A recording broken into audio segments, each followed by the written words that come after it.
Hello and welcome to this Windows Intune demonstration. Today I'm going to show you some steps that you will take the very first time you start using Windows Intune. These steps include downloading your client software, checking for PCs, adding them into groups, and creating Windows Intune policies. To get started, you need to log on using a Windows Live ID that has been registered for the Windows Intune service. During sign-in, a secure SSL session is set up to the Windows Intune service so that communications from the browser to the cloud service are secure and encrypted. The administration console has three main panels: the navigation panel to the left, the information panel in the middle, and the task panel over to the right. Using these panels, I can find the information and tasks I need to manage my environment. For example, one of the first steps you'll want to take is to download your client software. Once you have that, you'll be able to join computers to your environment and start managing them. So if I click on the Administration tab and then select Client Software Download, Windows Intune uses this client software to establish the initial connection and ongoing management communications. This allows you to manage a computer regardless of the computer's domain or workgroup membership.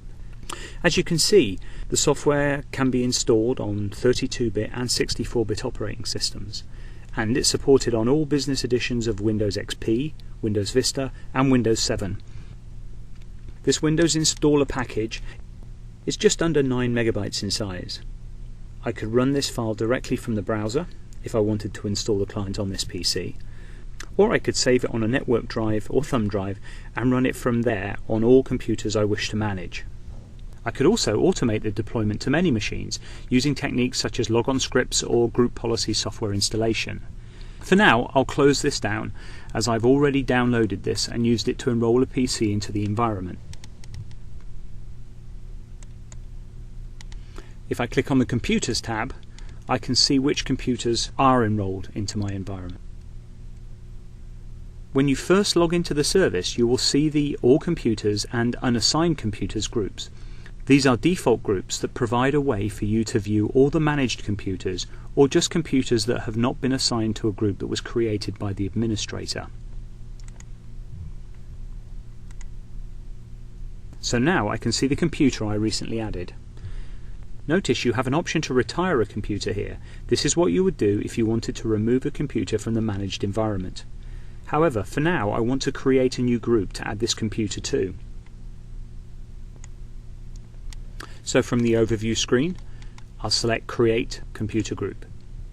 When I click this task, I can create a new group.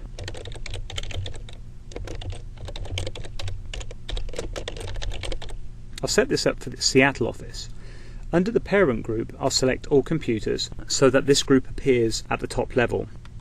Now I'll scroll down until I can see the Members section of the page. Here I'll click Add, and then I can select the computer that I wish to add to the group. Now I click OK and Create Computer Group. And you can see here the Seattle office group has been created. The next step I want to show you is how to create a Windows Intune policy.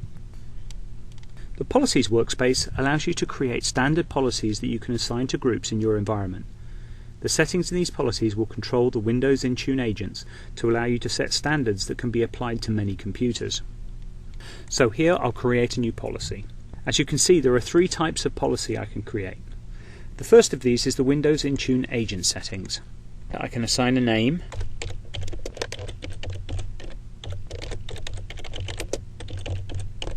I can set settings such as the malware scheduled scan time,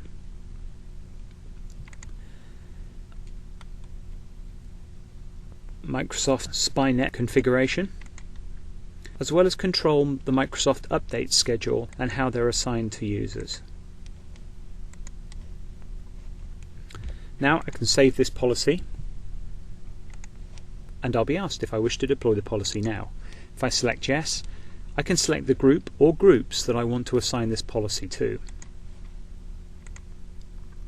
This policy is now in effect and will be applied to the computers assigned to the Seattle group. Next, let's take a look at the Windows Intune Center policy.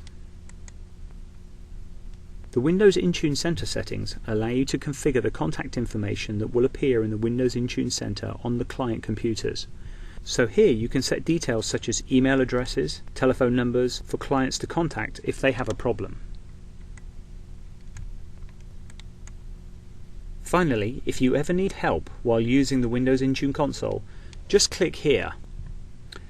This will take you to our comprehensive online help service. That completes this demonstration for getting started with Windows Intune.